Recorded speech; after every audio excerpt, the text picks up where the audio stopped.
Hi everyone, my name is Allison. Welcome to my channel. I make beauty, fashion, and lifestyle videos, so please subscribe if you enjoy my videos. I really try to make my content as informative and helpful as possible. I have a new location for filming today. I'm in my living room because I really just wanted to show off my new little cabinet that I DIY'd. I made this cabinet following Lone Fox's tutorial and it turned out so well, so I just kind of wanted to use it as my backdrop today. And today's video was actually requested by a viewer, which I'm so excited about. Joanna contacted me on Instagram, and if you aren't following my Instagram, I will leave my handle right here. But Joanna sent me a DM and asked if I could make a coat collection video, and I thought that was a really great idea. Now that it's mid-November, I feel like the weather definitely feels like winter now, and coats are probably the most exciting part of cold weather fashion. Now I do live in California, so I probably don't get as much wear out of my coats as I would if I lived elsewhere, but regardless, I think I have a pretty good little collection going on. So I'm just gonna show you what I have, what my thoughts are, and kind of share some of my favorite places to get coats. Okay, so I'm gonna kind of go through my coats in order of kind of like most affordable to what I would consider to be increasing price and quality. I don't remember the exact prices of everything, but in general, this is kind of what I'm going for. So my first coat is this one from Zara, and this one is just a really cute black and gray and white plaid print. I am 5'3", so I've always been kind of wary of finding coats that fit me and didn't really drown me out, and I think this one is a good fit. I do have it in a size extra small, but I don't think it's too oversized or anything. This coat has a little vent on the back where it opens up, and I feel like details like that really help the fit for petite people because it kind of breaks up the fabric and gives it some more movement. So I would say that this coat in particular is definitely more of a fashion coat. It does not have any wool content, so it's I think 95 polyester and 5% elastane, and the fabric is thick and coat-like as you would expect, so it does offer some warmth, but I would say that wool content in a coat is really important for that extra functionality of being warm and breathable. I do think this coat is really cute though for the fall and spring. I really love a good plaid coat, and I feel like this one is really nice and wearable because it's so neutral and the pattern is really subtle. And I do have one more coat from Zara that does have wool in it. Zara is actually one of my favorite places to shop for coats. They always have a nice range of styles at different price points every year, so if you just kind of take a look through them and take a look at the fabric composition, you'll get a better idea of what value you're getting from the coat. They always have a bunch of cute coats that are like under $100 that don't have any wool like this one, but you can also find some really nice quality wool coats that have like 50 to 70% wool in them for a really good price as well. So this next coat is also from Zara, but this one is 51% wool and 43 or something percent polyester, and I would say this is probably one of Zara's nicer mid-range coats because it does have a decent amount of wool, but it's definitely not like the softest wool I've ever felt, and it is a bit more of a lightweight coat, but it is this gorgeous kind of like medium warm brown color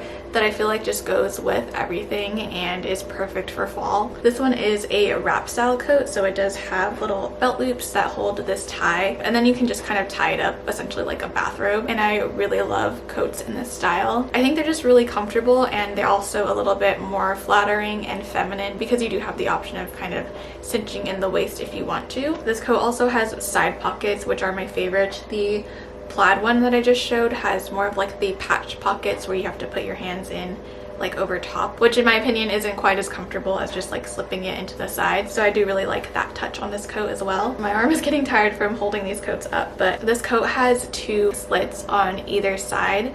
So this one is also very nice and flowy. It's a really great length for petite people in my opinion. It's definitely not a full length coat. And yeah, honestly, this one is probably one of my favorite coats just because of how easy and casual it is to wear. I don't need too much warmth. I never have to worry about drowning in too much fabric. And it's such an easy style, and the color just really goes with my wardrobe. So yeah, I would definitely recommend checking out Zara for their coats. I want to say both of these coats retailed for like under $150, but I did actually find this one on Depop, so I would definitely recommend checking out some online thrifting to get an even better deal on one of these Zara coats. Next up, I have a black coat from Oaken, and Oaken is one of those brands that I'm kind of unsure about. I feel like the aesthetic of the brand is really on point. It's very minimal, and I like how a lot of their basic pieces like have a little bit of a twist on them, but I would say that for the price, the quality is kind of all over the place, so it's a little bit of a hit or miss depending on what you pick. But I actually picked up this coat during their Boxing Day, like after Christmas sale last year, and I had been on the hunt for a really nice staple black coat, so I decided to pick this one up from Oaken. It's been a while since I tried this one on, but I remember it being quite oversized. This also has a bit more of like a menswear coat style. The collar isn't quite as open, and then the buttons start a little bit higher up. I actually just remembered that I have another Oaken coat, which is more of like a short boxy fit that I don't know where it is, and that would have been a great one to put in this video. But I do think these Oaken coats are really nice quality. This one is 50% wool and 40% polyester, so not the highest wool content, but it does have a decent amount, and the fabric itself is super thick, so this is a really nice heavier warm coat. Oaken coats are also pretty reasonably priced. I think this one was around $200 retail price, and then on sale I got it for about $100. It also has this like blazer pocket detail here, which I'm not sure if it's actually a functional pocket or not. Oh, I think there might be also a pocket on the inside. But yeah, clearly I haven't actually worn this coat too much since I've gotten it. I think having a really nice black coat like this is definitely a staple, but for my style and my personal needs, it's just not something that I gravitate to as much. Oh, so I should also mention lining. So this coat is lined on the sleeves and the body. The brown Zara coat that I had was not lined at all. I think you call it a double-faced wool coat. And then the black plaid one was lined throughout the body and the arms. Someone should definitely correct me on this if I'm wrong. I think it really helps to like help block out wind, and it also tends to make it easier to like slide over your clothes, especially in the sleeves area. So I know there are definitely people who prefer the double-faced coats, but in my opinion I think it is nice when a coat is lined. So yeah, that is it for this guy. Again, I don't get too much wear out of it, but I do actually enjoy the kind of boxier masculine fit that it has. Okay, so next up is this gorgeous coat from H&M, and it is this really stunning navy blue color. This coat is also not lined, and it's actually a very similar style to the brown Zara one. It has the same wrap style, but this one does have the like patch pockets rather than the side pocket. However, this coat feels incredibly soft. I'm pretty sure this coat is from H&M's premium line, and if you've seen any of my recent fashion videos, you know how much that I've been shopping at H&M, which I'm really not proud of, but if we're going to judge certain pieces based on the quality alone, I am really impressed with the quality and the price point of this coat. This coat is made out of 93% wool and 7% cashmere, so it is the only coat so far that doesn't have an ounce of polyester in it. I'm not sure what the quality of the wool is, or if it's just that 7% of cashmere that is making it so much softer, but it just feels like a very luxe coat. It's not like the thickest, most plush material that I've ever felt, but it is very soft, very smooth, and it just feels so nice on. I feel like you can see the quality of the coat just by like looking at the material.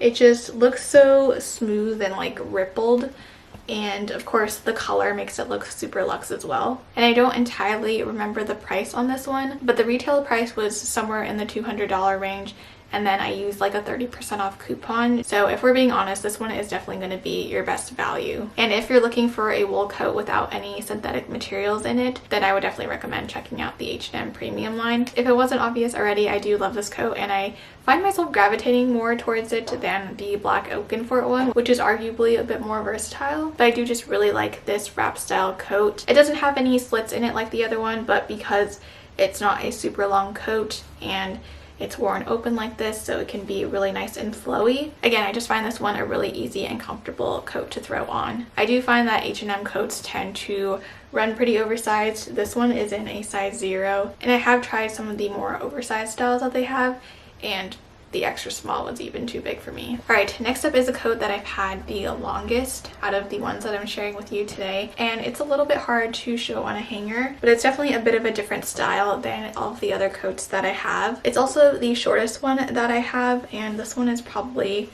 like a little bit longer than hip length on me. But this is a wool coat from Allsaints that I picked up from an outlet probably almost 5 years ago now, but I fell in love with it when I saw it, and this was probably like the most luxe thing I had ever purchased at that time. This coat is different because it has more of like a shawl collar that has kind of like a waterfall lapel that just flows down. I feel like these waterfall lapel styles aren't really as popular nowadays, so I definitely don't gravitate towards this coat as much anymore. But I did get so much wear out of this jacket. I would get compliments on it all the time, but I think it's just like a really nice flattering coat, especially since I'm petite and for the longest time I was afraid of wearing longer things. This one was always my go-to wool jacket to keep me really warm but still make me look really polished and chic. And yeah, this is just one of those clothing pieces that I feel like I've grown a lot with, and it definitely doesn't feel like something that I've outgrown the style of. I definitely prefer the styles of those other coats nowadays, but fashion really always repeats itself, so I am pretty confident that this style will be trendy again and I'll get a lot more use out of it. I'm not sure if it's the quality of this jacket or maybe the years that I've owned it and worn it and dry cleaned it, but the fabric does have more of like a dense feel to it. It's not super smooth, but it doesn't feel very itchy. This coat isn't lined on the body, but it is lined in the sleeves, so I feel like maybe if it weren't lined in the sleeves it might feel a little bit itchy if you weren't wearing a layer underneath. But yeah, I don't remember if I've mentioned it yet, but this is 80% wool and 20% polyamide, and then if you can see all around the edges of the collar there's this like leather stitching, which I think is really cool and a really nice touch. All right, now we're going to pause and take a little bit of a leap in price. And this one is probably, I want to say, my all-time current favorite coat. And it is the Babaton slouch coat from Aritzia. If I had to choose my number one fall winter outerwear essential, it would be a camel coat. I got this coat last year and they do have this coat again, but the sizing has completely changed and I'm not sure if the fit has as well. This coat is exactly what comes to mind when I think of the perfect camel oversized coat. Like I said earlier, I do tend to gravitate more towards my wrap coats just because they're more casual and a bit more easy to wear, and they're also more lightweight than this coat. But there's just something so special about an oversized masculine double-breasted coat like this. I love styling a coat like this with some sneakers and wearing a hoodie underneath. I also just love the color of this jacket. It's a really nice neutral but still warm camel brown that isn't too dark and just adds a little bit of brightness and warmth to your outfit. This coat does not have any vents or slits in it, and it does have a really nice big side pocket here that is lined with some sort of material that doesn't feel cold, which is really nice. So like I said, this coat is definitely a step up in price and quality from my previous ones. As you can tell from this little tag here, it's made out of camel hair and wool, and I'm still deciding whether or not I want to keep this tag on or not. I feel like some people keep it on for the style of it, but I'm just not sure. This coat is made out of 71% camel wool, 21% wool, and 8% nylon. So again, I'm not a huge expert on coats and materials for them, but from what I've heard, camel hair is like a step above wool. I believe it's just even more warm than wool. It's definitely not as soft to the touch as my H&M coat that has some cashmere in it. It still is quite soft. I would say it's more like fluffy. The coat is very thick and I really have no complaints about the quality. I believe this coat is around $400, which is definitely a lot pricier than the others, but I think it's a reasonable price for a really high quality coat that you're going to be wearing all the time. Aritzia is definitely one of my favorite places to shop for closet staples. As long as you're keeping an eye on what the piece is made out of, I feel like their clothing made with natural fibers are really high quality and reasonably priced. I don't love all of their coat styles, but the slouch coat from Babaton is definitely a winner for me. Last but not least, for my coat collection, my newest addition is my Isabel Marant checked coat. You guys have seen me style this in a recent video, and I've had this coat hanging on my clothing rack for the longest time. A lot of you have been asking where it's from. This coat is definitely the priciest one in my closet, and if we're gonna be real, I would definitely recommend getting the slouch coat over this one just because of the cost per wear for this. But if we're gonna go by Marie Kondo to decide what we're keeping in our closet, this coat just brings me so much joy. I've said it before, but there's just something about this plaid color combo and pattern that really gets me going. I just love the combination of the brown and gray and cream, and with this really fuzzy wool fabric, just looks so cozy and fashionable. This is by far the most oversized coat that I have, and it's also a very long one. So while it's not the most versatile, I love it as a statement coat and I feel so cute whenever I wear it. This coat is made out of 63% wool, so not even the highest wool content out of all my coats, but it still feels very high quality. It's very plush and it doesn't feel rough in any way. I really like the style as more of like a really oversized jacket because I think it does differentiate itself among my other coats and jackets that I do have. Of course, it has some really nice big side pockets. This coat, unfortunately, is pretty much sold out everywhere, and I did pick this up in a size that was bigger than what I would have liked. But I think if you can get your hands on one and if it's in your budget, then I would definitely recommend it. I think it's just one of those pieces that really stand out and grab people's attention. And I feel like usually that's the case with something that is like really bright or colorful, but it's nice that this one is still really nice and neutral. And I'm going to try to get as much use out of this jacket this season as I can. Alright, that wraps up my little coat collection video. I hope you guys enjoyed it. I know it wasn't like as super informative and shoppable as some of my other videos, but I feel like coats in particular are things that you should just shop for once and keep it in your closet for a long time, because they are pricier items and you should really try to get styles that are going to last over years. My Instagram is @AllsaintsCorinne, so definitely go and follow me there. I post outfit of the days and food photos all the time, so feel free to send me any requests for videos that you would like to see. Please like this video and leave a comment if you enjoyed it. It would mean so much to me, and thank you. I will hopefully see you in my next video. Bye!